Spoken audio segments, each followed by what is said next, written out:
Hey guys, PsyStarcraft here, bringing you another commentary, and this is going to be a two-parter, so no more one-parters from me for a while. Going to try to get you some long matches with nice unit variety or some nice plays, back and forth, that sort of thing. And this is going to be on Metalcockolis against HotShot, the blue Protoss on the right, and of course I am the red Zerg on the left as Psy, and I actually need to change the colors.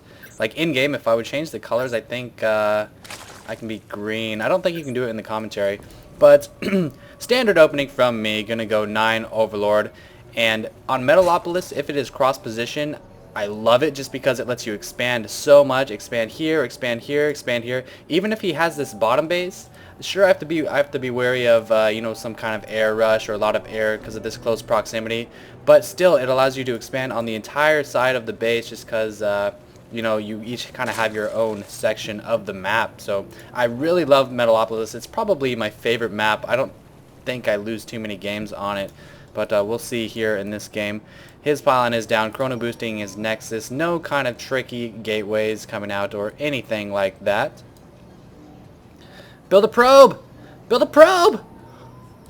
I don't like this. I don't like this at all. He hasn't scouted me. He knows I'm not right here because he scouted with this probe, and he's choosing to get that gateway and delay his probe a little bit, so he doesn't really know where I am or what I'm doing, and he's going a faster gateway. I don't know. I like Eco personally, and he's going to actually try to deny my expansion. I do have 15 drones right now, about 400 minerals stocking up, and once he put down that pylon, let me turn on the sound. Actually, it's really loud.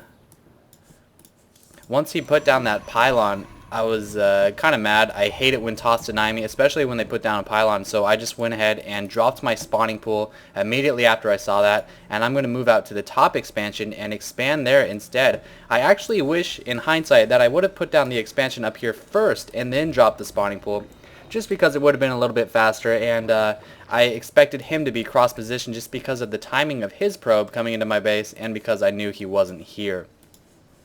And of course I just scouted this just a moment ago. Drone now venturing into his base, his first zealot coming out. He is getting gas, continuing to chrono boost his nexus. Very nice energy use there, getting a lot of economy out of that. And that pylon did finish. He didn't cancel it, so I think he's expecting me to get some lings out and kill it and then expand.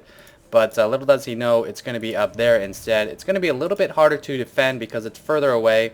But hopefully with support of speedlings, which I will be researching pretty soon here, I will be able to, you know, send units back and forth and defend it. My probe has done a little bit of scouting. I saw the cybernetics core. I knew there wasn't going to be any kind of early zealot harass or something like that, so I'm going to be going pretty drone heavy, and there is a car in the background. I need to shut my window. Hopefully there won't be any more noise. But my drone is hidden. I don't know if he knows it's there or not.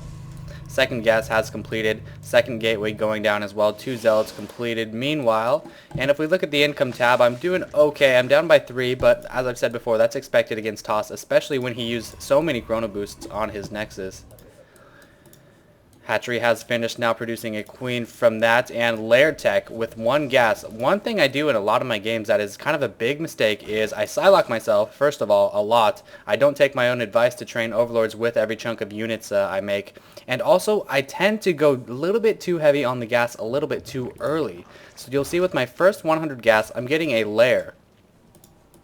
Should I have gotten Zergling speed? Possibly. It depends on the tone of the game. In this situation, I felt like because we were cross position, I could tech a little bit sooner and get my Zergling speed a little bit later. There it goes now.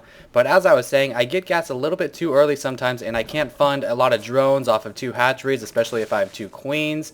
And I'm really struggling, and so I'm trying to time my gases a little bit better. So the lair is finishing. I want to have about 100 gas by this time to put down a Hydra Den because Hydras are so strong against Protoss players.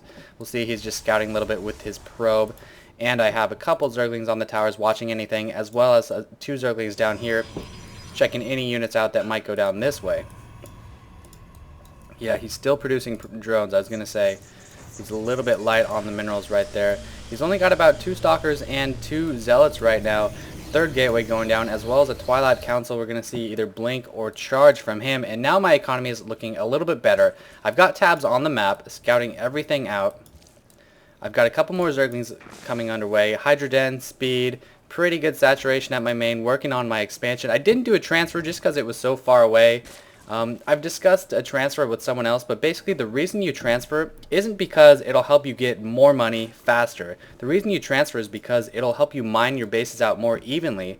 So in the long run, yeah, you'll be getting more money, but in the short run, not quite. And I didn't transfer just because it's such a long distance, and I felt like I needed that extra money for anything he might produce to try to attack with. And we'll see here, I was able to scout out a small Protoss force, not too much here. I wouldn't be surprised to see, yeah, there's a proxy pylon. And it looks like he's going to be setting up to assault this expansion up here. He saw the creep with his probe, so at this point, I was kind of surprised. I don't know how he knew about this because I hadn't seen him scout it, but he actually got a little bit tricky and just scanned the outsides and saw the creep.